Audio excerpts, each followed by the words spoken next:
As the mob of rioters barged through the Capitol building on January 6, 2021, they must have passed through the halls marked by earlier tumults. It seemed unimaginable in the post-9/11 world of the ever-vigilant security state, but the Capitol was bombed 3 times, in 1914, 1971, and 1983, perpetrated to protest against the U.S. involvement in World War I, Laos, and Grenada respectively, and the members of the Congress frequently accosted by violent constituents. A schizophrenic showed up at Ted Kennedy's Senate office wielding a knife as the senator readied for his presidential campaign. And then there was the moment above, from March 1, 1954. This dramatic photo was taken just 2 minutes after 4 Puerto Rican nationalists fired 30 rounds into the House of Representatives, unfurling a Puerto Rican flag and shouting "Viva Puerto Rico Libre." The time exposure was taken from the very same visitor gallery, Ladies Gallery, only 10 feet away from where 4 shooters stood. 5 congressmen were wounded. Alvin Bentley, who was the most seriously wounded, was on the floor at lower center, obscured by congressmen bending over him. Representative Benton Jensen, a bullet in his back, staggered out at lower right. Representative George Fallon was carried up the aisle at center. 2 other wounded representatives, Kenneth Roberts and Clifford Davis, were in the next aisle. Speaker Joe Martin was on rostrum, gaveling for order over this tableau of pandemonium. At the moment picture was taken, the nationalists were being captured. They were bunglers, they had gotten lost on the way to the Capitol from Union Station and had to ask a pedestrian for directions. But, sensationally, their leader, and the one who had unfurled the flag and shouted "Viva Puerto Rico Libre," was a beautiful and elegantly dressed Puerto Rico-born New York beauty queen named Lolita LeBron.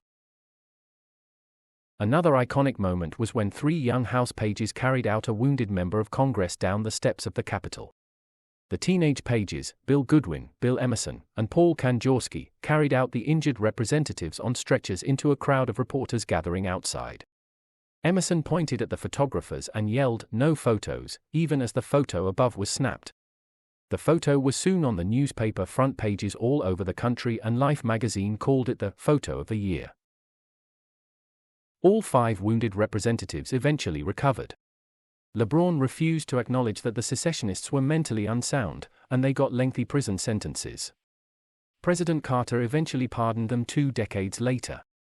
LeBron became an iconic figure in Puerto Rico and beyond. Even Che Guevara said he was inspired by the gun-toting lady in the silk scarf, dangly earrings, bright lipstick and high heels.